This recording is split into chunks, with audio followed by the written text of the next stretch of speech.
मैंने जहाँ भी गया, जय बाबू मैंने पूछा कि आप गणपति को मानते हैं? बोले हाँ हाँ मानते हैं। तो बोले गणपति जी प्रतीक किसके हैं? विघ्न विनाशक हैं। वो तो पता है भाई विघ्न विनाशक है, पर प्रतीक किसके हैं कुछ आइडिया है? बोले नहीं इतना ही पता है, इससे ज्यादा तो पता नहीं है। तो आज मैं संपूर्ण यात्रा में प्रतीक चिन्हों के साथ प्रारंभ करूंगा। तो हुआ यूं, मां पार्वती उपटन लगा रही थी। उपटन लगाते लगाते लगा कि दरवाजे के अंदर कोई आ न जाए, और उस उपटन के मैल से उन्होंने गणपति का निर्माण किया और बोले बेटा दरवाजे पे रहना और कोई आएगा तो आने ना देना। और वो खड़े हो गए। अब उनका दुर्भाग्य था, सबसे पहले ही कौन पहुंचा? महाकाल शंकर जी पहुंच गए। बोले ये कौन है? बोले मैं तो पार्वती का पुत्र हूं। अरे मेरे भी ना कैसा पुत्र भाई, पार्वती मेरी धर्मपत्नी है, पुत्र आप कैसे हो सकते हैं? बोले नहीं नहीं मैं उनका पुत्र हूं, उन्होंने निर्माण किया है।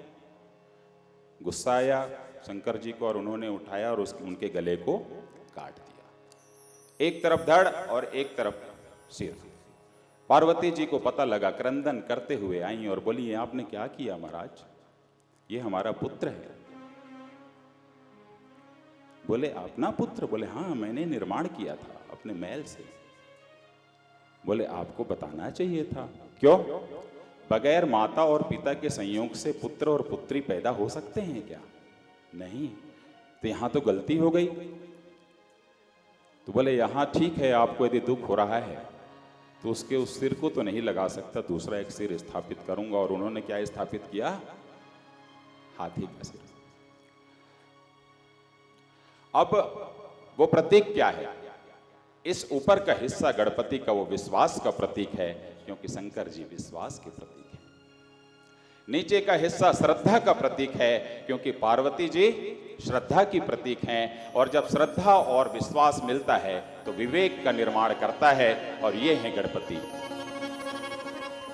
हमारे सभी हिंदू सनातन धर्मियों को उन प्रतीक चिन्हों को समझना चाहिए। अब यदि कोई इस पर प्रश्न करे कि पार्वती श्रद्धा कैसे हो गई, तो पार्वती श्रद्धा इसलिए हुई कि उनके पिता हिमाचल अचलता के प्रतीक थे, उनकी माता मैना बुद्धि की प्रतीक थी। बुद्धि और अचलता जब मिलती है तो वह श्रद्धा का निर्माण करती है।